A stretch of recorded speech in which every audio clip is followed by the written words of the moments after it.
Welcome to the Daily Apple. I'm your host, Kevin White. My occasional co-host, Emma Ryan, and I will dive into all topics related to the science of longevity, along with some other subjects we just find of interest, with the hopes to provide useful information for everyone. This stems from my personal interest to optimize the human condition, to not just live longer, but to live better. Okay, hey, Echo, how you doing? Hi, good. How are you doing?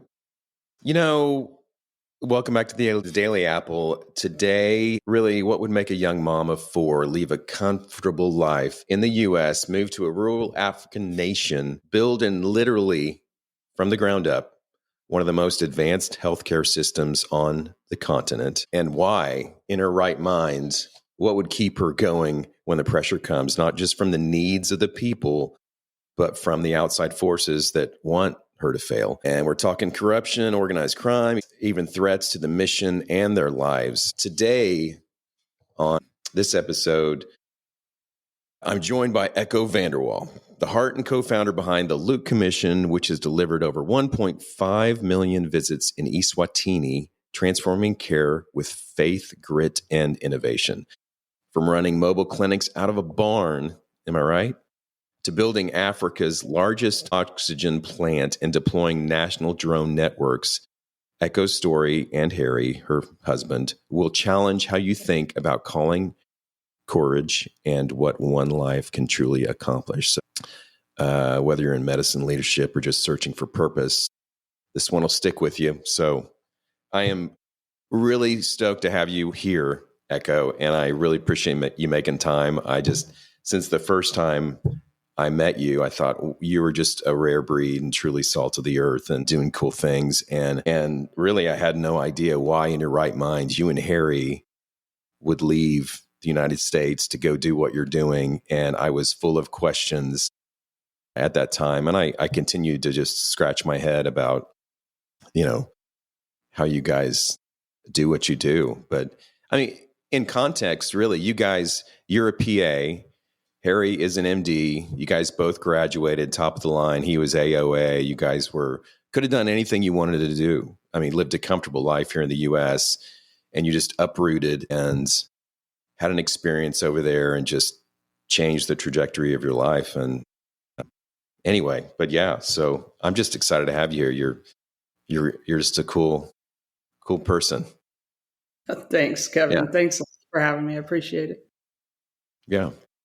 So, yeah, I met you back. My first experience over there was in 2012, like we were talking about. And one of the days I was with our friend, Dr. Paul Rothwell, Ed Overholt, pediatric cardiologist, and John Williams, cardiologist here. And I remember at that time, you guys were in mobile units, and my experience around missions, and as a doctor, you'll go over there occasionally and, you'll work for a while and then you'll leave. But you guys had a really well-oiled machine even at that time. You were mobile units. The way you thought about it and the way you approached it was much different than anything I'd ever seen. And so I want to kind of talk about that for a while. And I remember you were just, I don't know, are you a tomboy or something? Because you were just in there and just executing. So tell me about that. Do you remember that time whenever we showed up and you were? I remember when you were there. You were a bright light. There's a lot of people that come and visit, but you were a bright light. I could tell you were seeing things maybe you hadn't seen before, seeing things done in a way you haven't seen them before. Well, we are also seeing things in a way we haven't seen them before either. I mean, we've just tried to take every day at a time and learn every day and pivot, small pivots every day, and figure out how better ways to reach the most vulnerable. And it's been very fulfilling.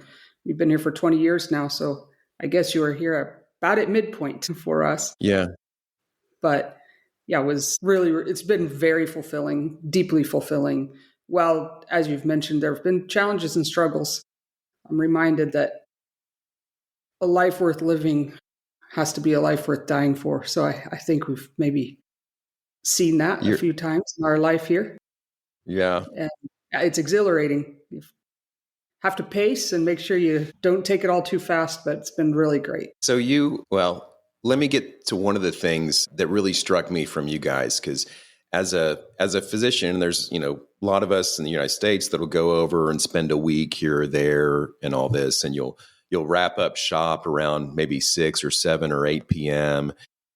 But one of the things that struck me about you guys is there was so much thoughtfulness that went into, if we're going to help these people, then we've got to build their trust. We've got to think about, really embedding ourselves in there. And so one of the things that struck me is like, wait, you guys don't leave until everyone is seen.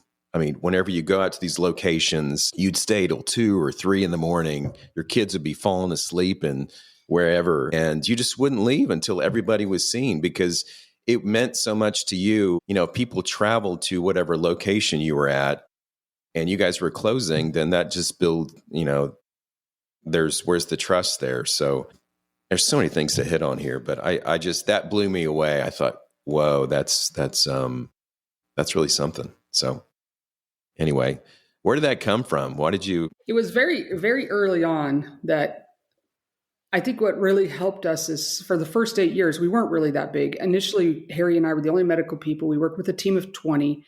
We know every rural area in the country, and getting our feet on the ground and really hearing, not just your feet, but your ears, and really hearing, what are the barriers to care? Why are people not accessing care? Which most of the time people would say, if I have to be treated like that, let me go home and die, when they were going to other facilities. So you realized how critical compassion was. And I think compassion is very closely tied to trust. And if a person waits all day for healthcare, and then just because you're tired, you close the door, that really does break the trust, and the whole foundation of compassion crumbles. So, obviously at times you had to dig deep, but to be honest with you, when we think back on those days, years, there's like this supernatural strength that you get, and you just power through it. And then at the end, you're like, wow, that was awesome. You go home, you sleep, you're really tired, but it's a good tired. And we learned so much during those years. And I really believe that what has held us together all these years is the trust that was built in the early years. Why did we do it at first? It was purely 2 reasons. One, it costs money to deploy. Once you spend the money on fuel and other things, you don't get it back when you run back and like there's just an efficiency you're trying to keep intact there. But the main reason is because if people come and wait all that time and then you shut the door on them, will they come back again? And if they don't, what will happen to their health care? Will they die because you didn't diagnose something? And will they then leave behind many orphans? So those were very real issues, especially when we first came, that people were struggling to access care. Of course, working in the country with the highest HIV rate in the world. And during that period, the international agencies were saying that if something drastic didn't change by the year 2050, Eswatini would be considered statistically extinct.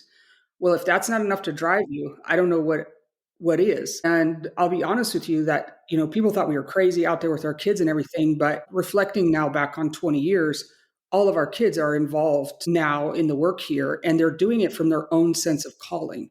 And I believe what they saw when they were young, and also having boots on the ground with us, really helped to define and embed a calling of their own in them. And I really believe, Kevin, at the end of the day, it's how do you want to be treated? And even if you look at our name badges, it says treat every last one as your father, mother, brother, sister, or child. And when you're working in a low resource environment where there are a lot of challenges, unique challenges, you do have to have something that you hold on to, and that is your foundation. And for us, it's been taking care of people like our own family member. And that has just really helped to guide us when there's difficult decisions to be made. So I would say those were the driving reasons as to why we stayed late. And to be honest with you, it was invigorating. You look back and you realize that you didn't leave anybody going home empty-handed with broken hearts or broken hope. There's something fulfilling in that. Yeah. I guess I do want to get a few things. I guess it's important to say, anybody who's not familiar with Eswatini, or, previously Swaziland, but now Eswatini is that was one of the most heavy hit countries from the AIDS pandemic. Is that safe to is that right? Like per capita, the most people We have the highest HIV affected? prevalence rate in the world. Yeah. And as I mentioned, there were really alarming statistic trajectories that were being looked Hmm. at globally. And Hmm. during the worst of the HIV crisis, 20% of our nation became orphaned. So Hmm. there was and still is a lot of pain as a result of what happened during the height of the HIV crisis. Yeah. Uh, that was something that struck me at the time was, there's a lot of kids. I mean, where are all the parents? And you were like, they're dead. They're gone. We got a whole slew of orphans. And I mean, there would still be, one of the biggest stores along, the different streets would be, coffins and stuff like that. People still at that time still dying. And, I guess I'm getting it. I do this. I get ahead of myself and I don't go with the timeline, but I do want to hit back up a little bit to you got this calling, and I don't want to spend too much time on this because we got to be respectful of your time, but because I can get lost in this. But you're 8 years old and you decide, I want to be in missions. You felt that at 8 years old. Is that right? Am I Yeah, remembering that correctly? I do. That's exactly what happened. At 8 years old, I felt like I was called to work overseas in healthcare. And I told my parents, thank goodness they didn't make fun of me. They always supported me. They were always the sky's the limit. Do whatever God wants you to do. Yes, people made fun of me even when I was a kid. How could I know at 8 years old what I wanted to do? But I do believe it doesn't happen for everyone, and that's fine if it doesn't. But for me, it did. Yeah. And then Harry, when he was 17, we met when we were 19. Hmm. And to be frank with you, honestly, at first we were like, oh, well, we want to do the same thing. And there's very few people who want to do this. So I think we kind of fell in love with that. But, we got married then when we were 21, and Harry went to medical school and I went to PA school. And Mm. it's been a ride, that's for sure. And I'm really grateful that my parents stoked the fire. They didn't ever put water on the fire. And that really allowed me to dream and think outside of the box as a kid.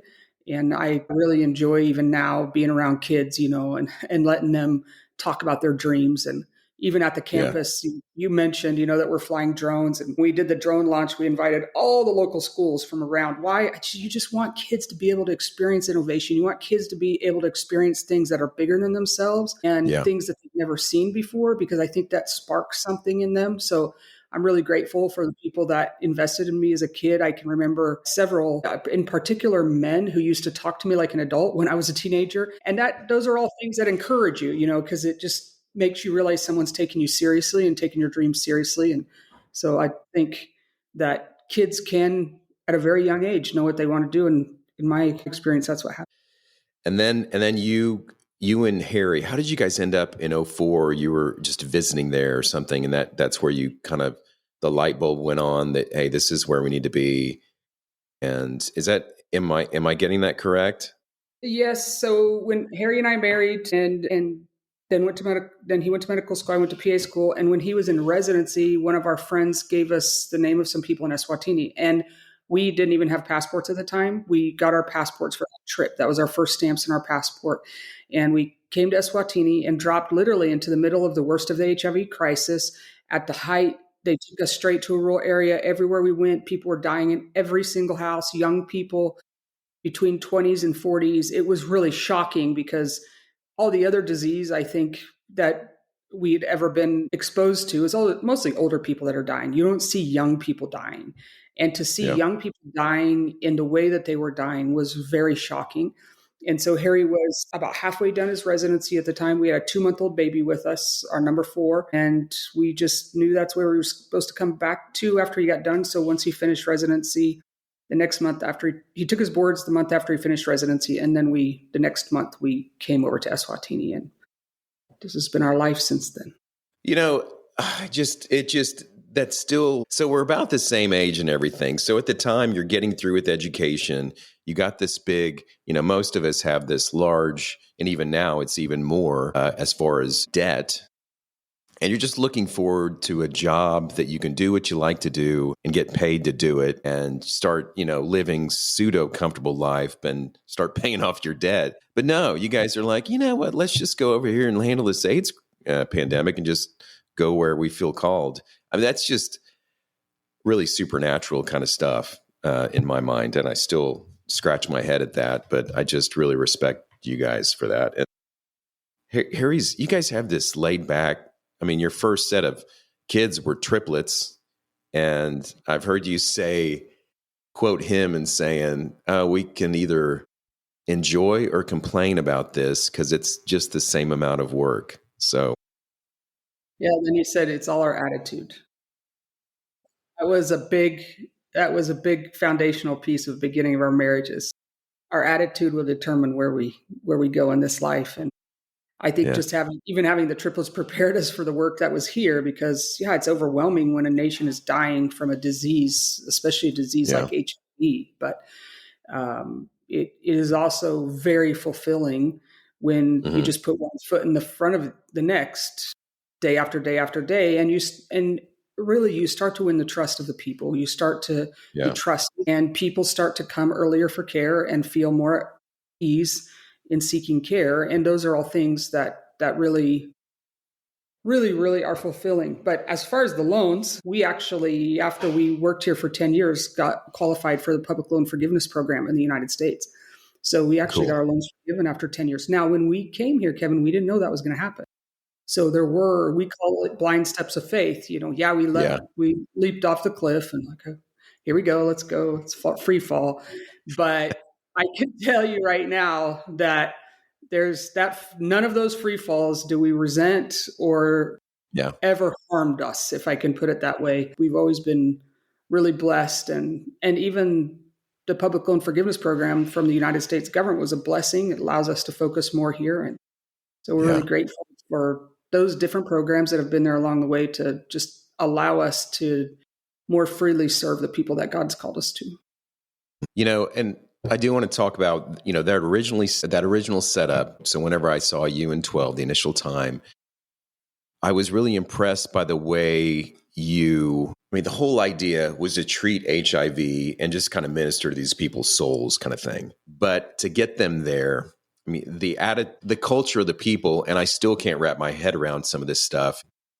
One thing that I found is, one, the compassion level is different with the people. And then two, there's a stigma around treating HIV at the time. I don't know if that still exists or not, but where people wouldn't seek out treatment. So men would, and the way they treated it and thought about it. So they wouldn't, like if you went and said, hey, we got an HIV clinic, people aren't going to come in droves because they don't want other people to know. And it's, Even today, they have it's the HIV, they're same. labeled as such. And so it was just really impressive. What's the word I'm looking for? Just clever about treating that. So you'd have a medical clinic where a guy could come in and have his ankle looked at or whatever. And hey, by the way, and you test him for HIV or whatever. But it would be, even the way you communicated that with them was very specific and kept their privacy intact. So you could treat the HIV, and it was just a clever way over the years to kind of take care of that pandemic and get that going. And it was just really thoughtful with the patient in mind. You know, Whenever I go over, you just go over there and, blanket a treatment or whatever, and it's just not really well thought of. And I thought how that was so accurate in the way you took care of that. So anyway, I just wanted to comment on that. Do you have anything to say about that? It was just the way you shuffled people through and just kept their dignity intact. I was just impressed with the whole system. And that was the simple system. It's gotten crazy techie right now. So you're living in the future now, but we'll get to that in a Yeah, minute. it's always nice to talk to people who were there in the early days. But we just realized when we first came, there was no treatment for HIV. There are no antiretrovirals. So when you're in a Yeah. country where you can tell people are dying from HIV, and frankly, all the disease is masked by HIV. So the things that you would normally see, you don't see them because HIV is kind of the overarching issue that's masking everything else. And so we decided early on that we're just going to build trust and show compassion and love build relationships. And when the testing kits came for HIV into the country, initially we had like a separate room for testing for one day. And that's, I think, what you saw is that when we would go out into the field and do things, we were very intentional about watching the behaviors and how people reacted to certain things that we did. So we realized that, oh, when you have HIV testing in its own room, people don't go there. So the next day that we went out, we actually put HIV testing with where you got your blood pressure and your blood sugar taken. And everybody was willing to do it because it was just part of going to see the doctor. In fact, the first day when we had it isolated by itself, we tested 30 people a day. The next day we tested 90 people a day. It was very indicative that people were much more comfortable with it being integrated. And at the height, we were testing 250 people positive a day. When I say that, it almost overwhelms me. But we were there and we did it. And there wasn't enough antiretrovirals to start everyone on treatment. So you would have to pick, every day we would have to pick 5 people that you could start on treatment. So those were some of the things. And these are people you didn't know. You didn't know they were positive. Okay, go ahead. Because people would want to see the doctor and they want medicine. So they would just line up, we'd take their complaints, and then they would get their vitals taken. When they would take their vitals, then we would also test them for HIV. And then once they got to the doctor would know the results so that he could make decisions about how they were going to be cared for. So that integration we found to be very effective. Even now, 2 years ago, we put a dental suite into our hospital because a lot of times men don't come for any other services, but they do come for dental services. So we call those soft services, like disability care, wheelchairs, eye care. There's all kinds of soft services that you can use to build relationships. And in the process of building relationships, people trust you with other things. And so that's kind of the approach that we've taken. But it's just comprehensive care. You know, they use the words human-centric, person-centric, and all these kind of words now. Well, that's really always been our approach, is that focus on what makes the person most comfortable and how you can build a relationship. I always used to say, let the patient set the agenda. So if they came and they have a rash, focus on their rash and take care of their rash first. Because once you do the thing that matters most to them and focus on that, you can then come in with a public health agenda knowing what the prevailing challenges are. But if you start there, you just won't win as many people. And obviously, we knew that in order for children to stop being orphaned, their parents had to stop dying. And so a big focus for us was delay of orphanhood at the beginning, is just getting parents on antiretrovirals so they could live to save their own children. And so I think if we look at the endpoint first and then back into the solution, it's much easier if we try to start with the problem and move to the solution. But if we try to say, what are we trying to accomplish? Oh, we want parents to live with their kids. So what are we going to have to do to make sure parents don't die unnecessarily? So then you start backing into, so most of what we did was just to accomplish those kind of big goals, and or they sound simple, but once you start to learn the culture and understand the stigma and understand how quiet and shy our country is and non-confrontational. And people thought, even during that time, people thought if you would touch someone who's HIV positive, that you will get HIV. So working through and understanding and journeying with the nation was very important.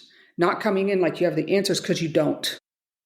You have the answers in your American sterile environment where people drive their car to the doctor's office. They go sit in a waiting room with the fish tank, and then they go back and they get in their little room, and somebody comes in, and most of the time they get every care that they need for the most part, really. Here you have massive gaps in supply chain, you have low resource environment, you have all kinds of barriers and obstacles you're trying to work around. But if you don't have the trust of the people, you don't have anything. And so those were really just try to take it day by day. Oh, okay, yesterday we tried this. It kind of worked, but we do think that we can dial it in and make it better. How can we make it better? And just those minor pivots every day, I think over time, it did change a trajectory of what happened in Eswatini, although we never take credit for it. We were just some of the boots on the ground, working towards a better tomorrow. And definitely when it comes to HIV, today is better than it was in 2004. Sure. We're really grateful for the investment from around the world in making sure that we had antiretrovirals.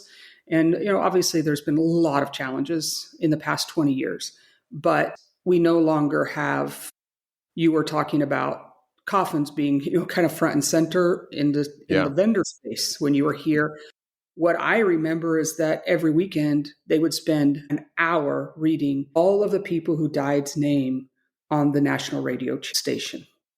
And there was an underlying fatigue that I noticed in our staff because funerals were always on the weekend and there's night vigils. So you go the whole night and you bury at dawn. And just because people couldn't get good sleep, because every single weekend they were going to a funeral. There wasn't a They'd weekend. stay up all night and go to and they have the burial at dawn?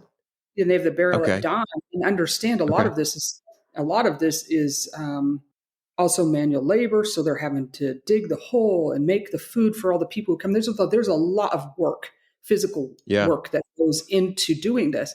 Now, if you're doing that on Saturday, Sunday, Saturday, and Sunday, Saturday, and Sunday for weeks, months, years on end, there's an underlying fatigue that just is there that is very difficult to push towards a better tomorrow.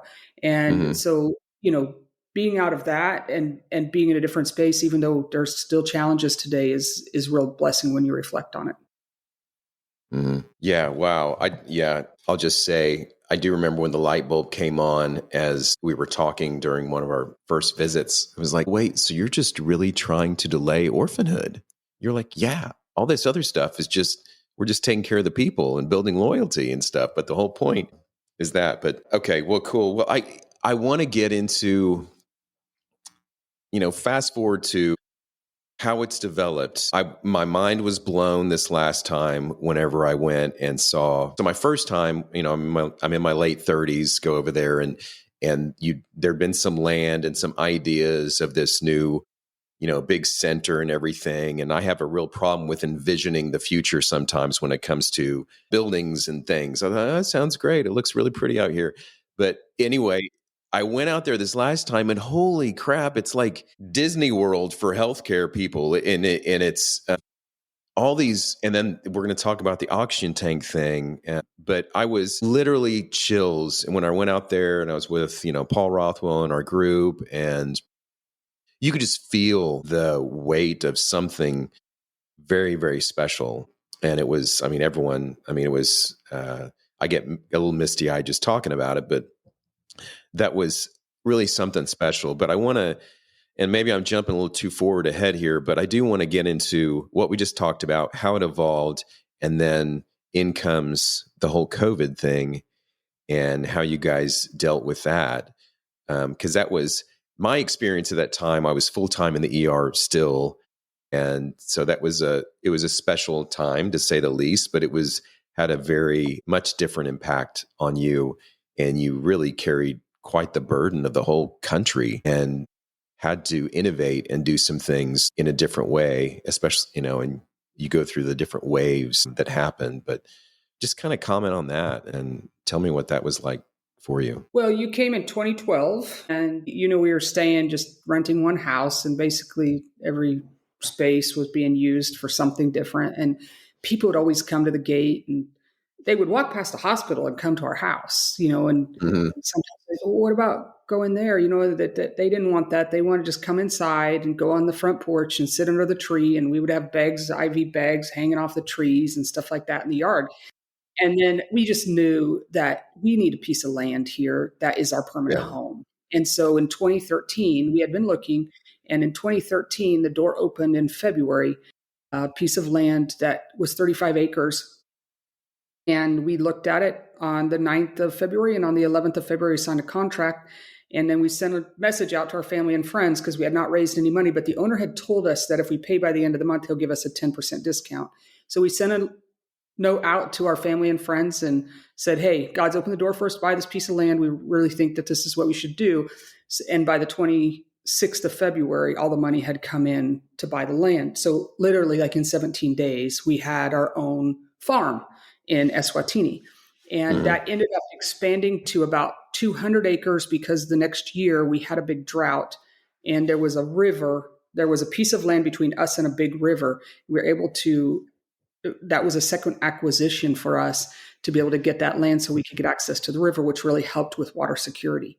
So now we have this 200-acre piece of land. It's farmland. There's only a small dairy barn on it, dilapidated dairy barn. And we just moved down these shipping containers, a storage, and we start building. And that was in 2013. And in 2025, there's about 25 or 6 buildings there built. I mean, to me, it doesn't seem like that much, but I think sometimes I forget that you're just not objective anymore to what's going on. You're just like, oh, we've got a problem. We've got a building over here, or we've got enough, we have a building team that can build this, or we can solve this problem. And you're just continually trying to solve the next problem that's in front of you. And that ended up being 25 buildings. So we started, and we never really built a building before a program was running. We would always be doing something in a small little space or in a warehouse or in the corner of somewhere. And then we would build to try to manage what was already operational. I don't know if that makes sense. And so that's kind of how the whole thing was built out. We have had our own construction team, local construction team. They've done an amazing job, really good quality with lowest possible cost basis as possible so that we keep most of the funds moving towards the patients. And then in late 2019, we started a cervical cancer program because there was the number one cause of death right now in Eswatini for women is cervical cancer between the ages of 15 to 49. So in response to seeing that at the hospital, we knew that we needed to start a cervical cancer program. And when we did that, we needed kind of a certain kind of infrastructure. So we finished a couple of buildings that we wouldn't probably have otherwise finished had it not been for the cervical cancer thing. At the same time, too, we started becoming the snake bite center of excellence for the country. All the snake bites were coming to us. We wanted to start an ICU. So in 2019, that was what was in the hopper, is that you're trying to solve the cervical cancer thing and the snake bite. How can we stop having people die from neurotoxic snake bites? So we built these 2 buildings, and they finished the first week of March 2020. Of course, in January 2020, the world started figuring out, oh, there's this thing called COVID. And so many things had happened, like bird flu and all this other stuff. It never came to us. It just never reached us. So you can kind of think that was going to happen, but we all knew in our heart of hearts that this one was different. You could just feel it, and that it would come to us. So in March, the first week of March, we finished those 2 buildings, and the last week of March, our borders closed. You couldn't get anything into the country. You couldn't get anything out of the country. You couldn't get technicians in the country. You couldn't get engineers. You couldn't get anyone from outside of our small country inside. And I was just like in shock. God, why did we finish this for the cervical cancer program and the snakebite program? But now there's this major global pandemic that is brewing. I remember one night, I couldn't even talk about the fact that these buildings finished right before our borders closed because it was just surreal. And I remember about a month after it happened, God just woke me up in the middle of the night and he said, I told you to build an ark. And that was even more surreal than anything else because I realized when he said that something crazy was going to happen on that campus. So it was also interesting because people couldn't move within 5 minutes of their homes because there were restrictions on us moving within 5 minutes of our houses. So people weren't even coming to the hospital for normal things. So we were slow at that time. We started paving the roads. We started planting trees. We started landscaping. We started doing all this stuff like, hey, this is white space you couldn't pay for, like let's use it well. So we did. We did a lot of things. When I walk around the campus, yes, COVID was really difficult, but it also brought some things to us that we would have never had otherwise. So our first wave of COVID didn't come until July, which was really, New York was December. So 6 months gap where you're just waiting for the bomb to drop, and trying to make the best of the time that you can. So in July, the first wave came and it was more just learning about the disease. We did not have an oxygen shortage at that time. But when the second wave came in December of 2020, it was obvious within about 5 days of that wave starting, we were going to have a major oxygen crisis. Literally, Kevin, I called everyone in government. We had lost our prime minister to COVID, but I called the acting prime minister. I was like, listen, we're going to have a problem. I can already forecast it. I can see it in the data because we had this digital system, which was tracking all the data. I could see we were using more oxygen than we were getting. Their demand was outpacing supply. He asked, well, what can we do? And I said, well, there's a few things, but the problem is you can't turn on oxygen production in a crisis. Once you're in a crisis, it's too late to fix the problem. So we started saying, okay, the second wave is going to be really tough because there's not going to be enough oxygen, but what can we do to prepare for the third wave? So our engineering team and our biomed team and all of our technical teams started working on designing an oxygen plant. In January, they started building it. And the building team that had built all those other buildings, they built the shell of that building in 52 days. It was crazy just to watch their grit, their resilience, their tenacity, never looking at, and that what is no this? small, that's a large building. I've seen it. That's high quality. We're not talking about a shack here. No, it's a huge building and very nice quality construction. Yeah. And in June 9th, we started producing oxygen for the first time in Eswatini's history, because until that point, Eswatini was completely dependent on South Africa for oxygen. Yeah. So about 3 weeks later is when the third wave came in. And it was I believe it was twice as many people were hospitalized during that wave as the wave before. But it was totally different now because we had enough oxygen. Our case fatality rate in the second wave was one of the highest in the world at 4.4% because we didn't have enough oxygen. In the third wave, when we had all the oxygen we needed, the case fatality rate fell by half to 2%. So what was that like? You've got people coming in, and we talked about numbers before and what that was like. That was tough. You've got people in there and you need oxygen. How did you handle that? Terrible. And you had to decide, what are we going to do because we don't have oxygen in the second wave? Are we going to push the people away? And it went back to that, what I said was on our badge. What would I do if this was my mom? Yeah. Would I push my mom away just because I didn't have oxygen? No, I would take care of her. I would love her. And that's what we did in the second wave. And it wasn't easy because,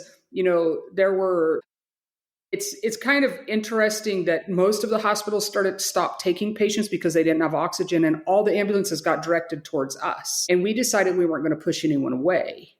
And then the propaganda started, why is everyone dying at TLC? Well, people are dying at TLC because of oxygen. I mean, from a scientific standpoint, we could map that out and figure out what was going on. But public perception was, if you go to TLC, you die. And no, when you don't have oxygen, you die. If you don't have oxygen with COVID, you can try everything else and you're not going to win, So that's why we really believe that moving forward, we have to have oxygen. So the team put on this heroic effort between the second and third wave, got this oxygen plant up and running. The third wave was so different than the second wave. I cried so much during the second wave because people were just dying. You couldn't stop it. You would beg for oxygen. You couldn't get it. They would tell you you're going to bring you 100 cylinders. They would bring you 6. I mean, it was really painful.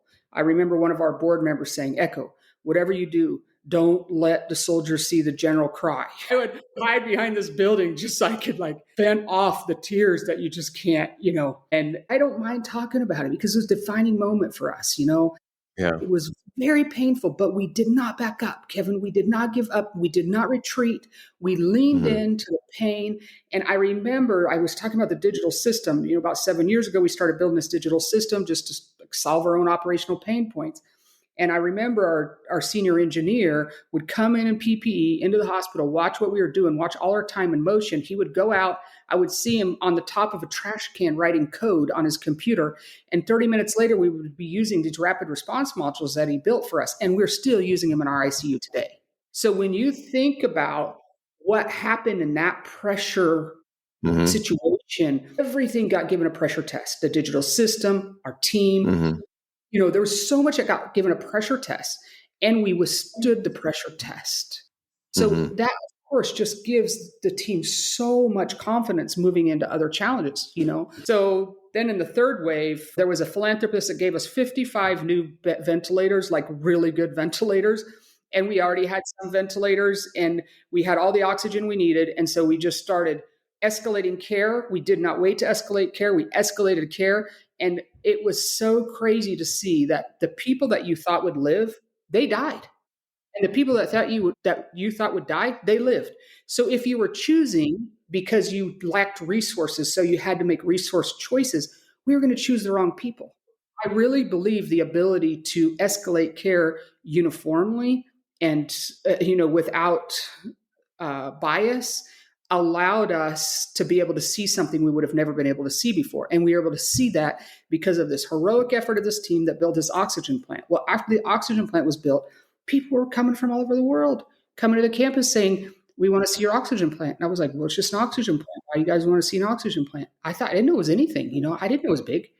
They said, don't you know it's the biggest PSA oxygen production plant in the continent? I said, no, I didn't know. Well, these are technical in the continent people. of Africa. These are technical people who know what they're talking about, and they would come in like, we see anything like this. This is the biggest plant. Oh, this is amazing.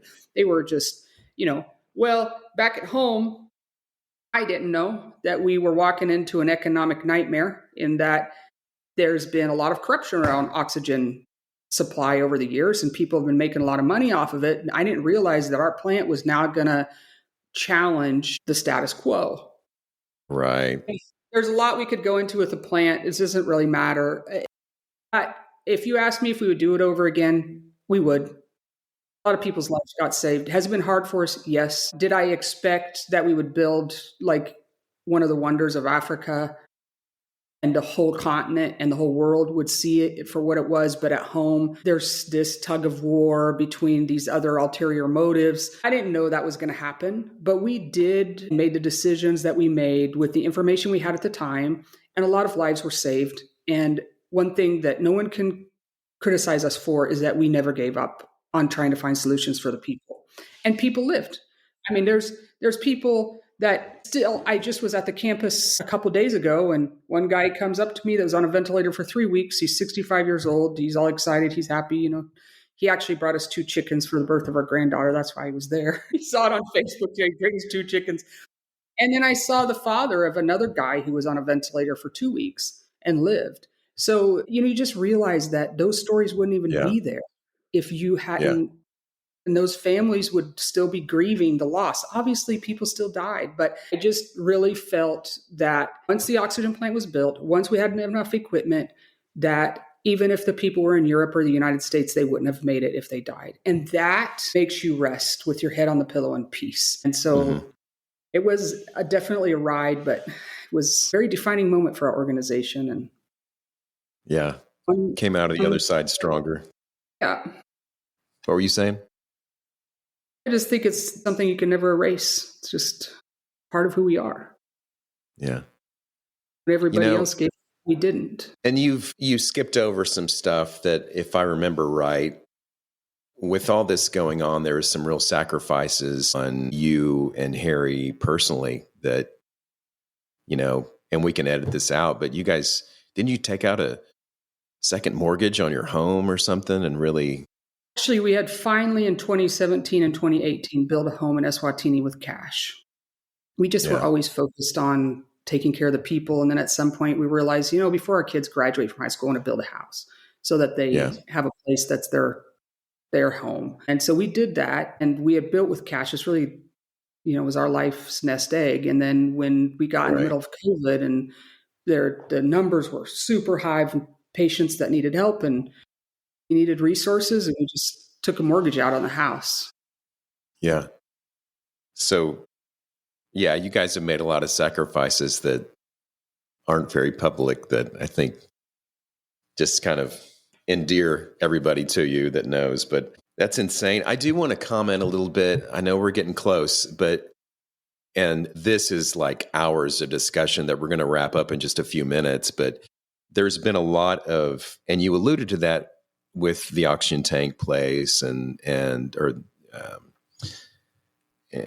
all that, but you've had a lot of scrutiny, you've had a lot of pressure, there's been threats against you and your family, and that hasn't been there before. This has been more recently over the past few years, and it has to do with, kind of the work you guys are doing and the good you're, doing to the company. And if anybody hasn't read the Washington Post article, they should read that. But there's a lot of, I've always thought if you're doing something right, you're going to get some pressure, but you guys have gotten a whole new level of pressure, which means you must be doing something really, really right. But kind of comment on that for a while. I know that's a big can of worms, and I've just given you a few moments to discuss it. But Well, no problem. It's a little bit easier to reflect back now. I was telling one of our board members the other day, have you heard about the 5 stages of grief? Well, I am finally in the last one, acceptance.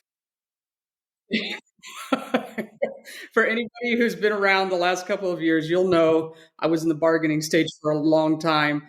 But the thing that I can say is that, during COVID, as I mentioned, we took care of 90% of the nation's COVID ICU cases. And we just leaned into the challenges and did our best to learn every minute of every day how we could do things better, how we could tweak things. And I really believe just being there for the people endeared us even more to the nation than maybe we were already endeared. And we were already very well loved by the normal people on ground level. Really did love TLC and knew that we had their back no matter what happened to them. Well, COVID just reinforced that. And then in 2023, we saw 300,000 patients in 2023, which was the most of any facility in the country. And all we were doing, Kevin, is trying not to say no to people. People would come with challenges. They would go to other hospitals. They wouldn't find drugs. Drug shortages has been a massive challenge for our country for a long time. And people would come and we would find solutions because we've always really focused on finding solutions for the patients that we're taking care of. And I had no idea that while we were in our own little world, just trying to take care of the next person, that we were going to challenge status quo. And, status quo has, as I mentioned, been hospitals without drugs for a long time. Obviously, that's very unpopular on the ground. And, I saw the trajectory, the number of patients we saw went up 300% in a 5-year span of time. I was watching the data closely. I was trying to flag it to the people that I thought needed to know about it, to try to do something about it, because obviously there's no business in this world, no company, no nonprofit in this world that can manage that type of growth without resources. And the resources were not going to us because we do not participate in certain behaviors that are necessary to get those resources, i.e., bribes and backhands and other things. Yeah, it's all getting blocked. All this money that's supposed to be going to people like you and should be going to people like you is just getting blocked at the level of government due to you not giving bribes. Yeah. So, and I think other people understood that better than we did. It just wasn't in our wheelhouse. We had been making decisions in the best interest of the people for 20 years. We'd never taken a penny for treating one person. I mean, we just really always tried to put the patient first and make decisions that were good for the patient. We just really didn't understand the depth or the level of evil that was under the surface until we got in the crosshairs. And then once there was this huge number of people coming to us, we started to become a threat without even knowing it. It was as shocking to me to figure out and like kind of decode what was going on. Well, you start to figure out that the people you're threatening, their ways of doing business, are actually one of the ones who are putting blocks in the way of you getting resources. So here we are, taking out loans on our house. We are using credit lines for TLC. We're taking out our retirement to pay salaries. We're doing all kinds of things, thinking that once people see the data, something will change, resources will start flowing our way, and it just didn't happen. And I have to be very clear to say it is a small group of people. It is a small group of selfish individuals who are looking out for their own best business interest. A large majority, to the highest level in the land, His Majesty and the Queen Mother, are fully supportive of our institution. They love TLC. And I know that. And so it gives you confidence to take the next step for the next day, because I know that the majority of the country is supporting us. Now, the people who feel like they might lose their revenue stream because something is done more efficiently or more effectively, or without the same rules of engagement that have ruled the roost up until now. We just operate differently. I'm not scared about a thing they're going to find financially. They can look till I die. There is Right. nothing that they're going to find where we have, misused funding or anything, but that's not the norm. The norm is that funding is diverted, funding is misappropriated. And so when we started to realize that, oh, we're challenging the status quo, and status quo is not happy about that. And then they started to do interesting things like come and try to do business deals with us. Well, the fact that we told them no made us even more in the crosshairs. Hmm. So, the last couple of years have been filled with some challenges that we probably never anticipated. On the flip side, again, the harder they try, the stronger they make us. And that's just what's happened. Our team is held together. They've been resilient. They're determined. I can't tell you the number of people who have come and tried to offer us, huge amounts of cash for the campus. Like, the campus is not for sale. That place was built as a beacon of hope. This is a place of healing. This is a place with a mandate, a mission. We have family and friends who have helped build the buildings. None of those buildings have been built with any government funds at all. Whether US or Eswatini government funds have built that campus, it has been built by private citizens from the United States and Canada. And they trusted us, Kevin, to Hmm. carry out the mandate and carry out the mission and vision of this institution.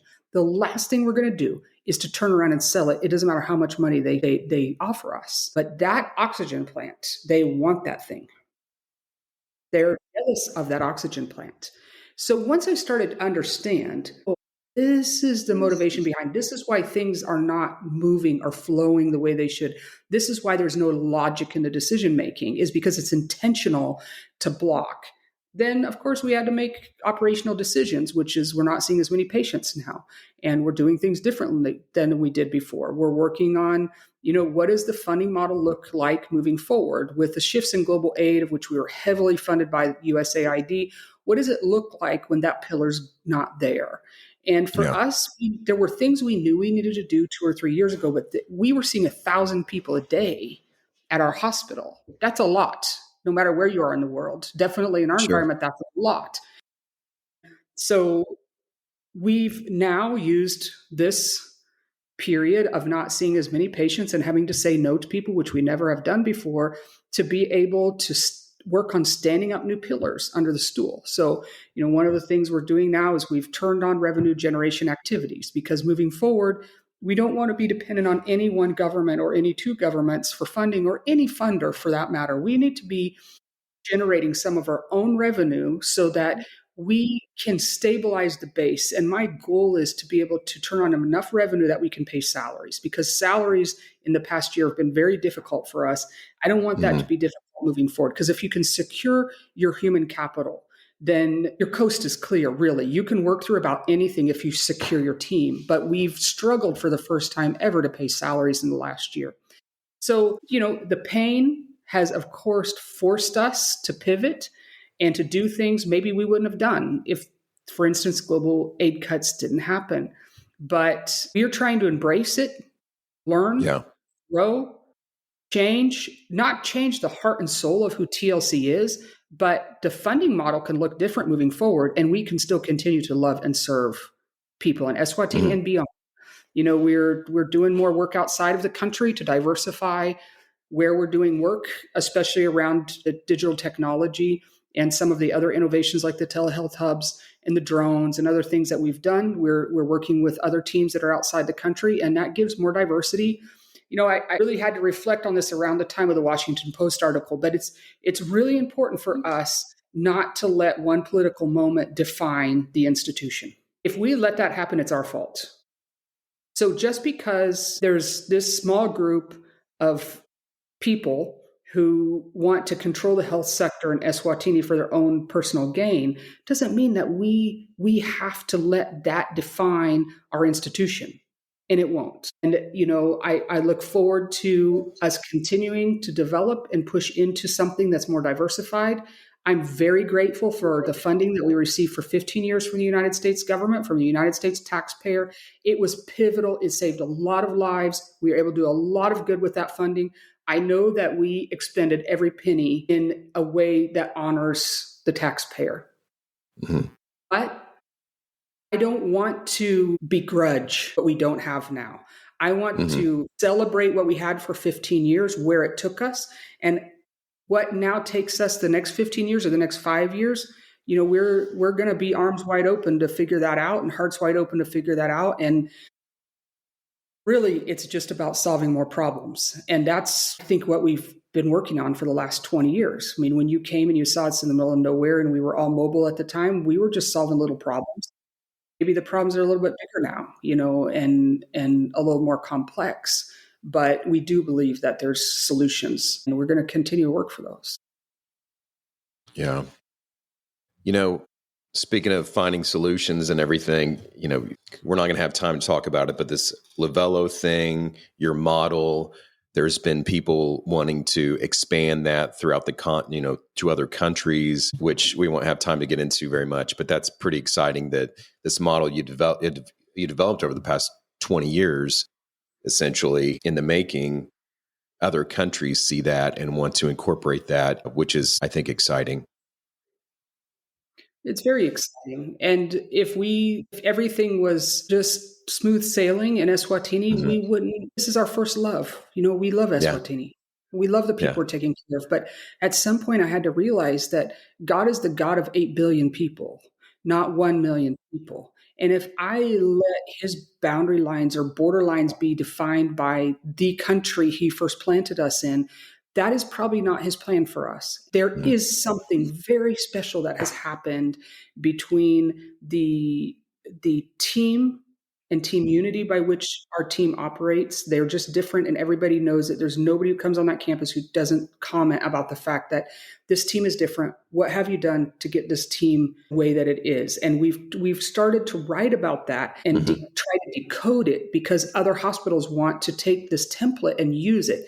And then when you take the digital system, which is, it has 4 pillars: supply chain, productivity, HR, and service delivery, which in our case is healthcare. You take this, which basically integrates, and there's no silos because everything's fully integrated. It has just completely revolutionized our operations, but it wouldn't have happened if the team wasn't prepared for it. So it's this combination of these two things together that really brings out something that, Kevin, asked to speak all over the world about what happened here during COVID and all the other things that have happened, and how the team has stayed so unified and so resilient. And sometimes people focus on the digital technology, but they can focus there for a few minutes. They're going to start to realize that it takes this team that is just different than what is happening in the majority of the hospitals in our environment. And now in other countries, they want this model. And so part of the slow time for us now of seeing patients is being able to articulate this in a way that is transferable and scalable. And so we're excited about that, because maybe God has more of a plan for us than to just care for 1 million people. Maybe he wants us to be impacting several million people, and we can't do that if everything is really calm and cool at home. You'll just stay comfortable. So yeah, it's a little bit uncomfortable, and there's changes and pivots we're making, but the team is really excited. And you know what I'm excited about? I'm excited about them. There's talk of using the Miracle Campus as a training center for other teams to come in and see this model in action. But then I believe the most important thing is that you send people who have executed this model to the other sites to do a side by side journey as you implement this in another location. I'll be thrilled when our staff are getting on airplanes and going out into the continent and changing other nations. And so, as painful as the last 5 years have been, listen, they've tried to say they're going to kill me, and they went beyond that. They said they're going to kill one of my kids.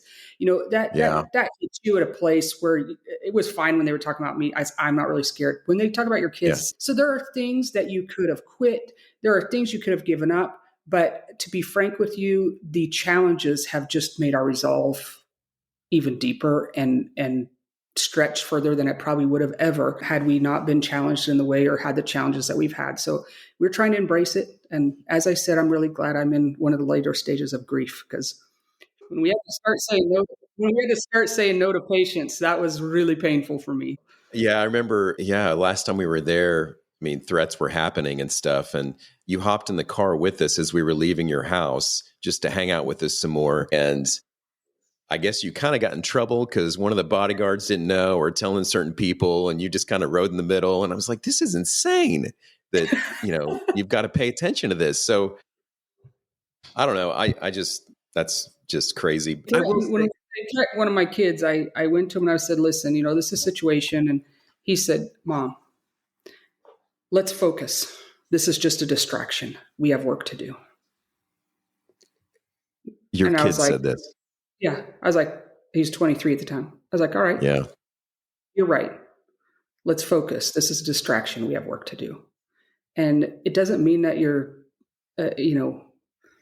don't just take normal precautions or be careful, but we do have to focus and we have to not be distracted by the noise that is not in the best interest of the people. Yeah. One other last little question I have, and I've kept you longer than I should have, but with all this stuff going on, and you said you went through all the stages of grief and all that, how do you recharge your batteries? How do you kind of keep the energy level up? How do you do that? You guys have a lot, you have a lot of support throughout the world, but yeah, speak to that a little bit. And Well, I got a guy in my house that also has a hairdo like yours. Harry VanderWal. He's the man behind the curtain.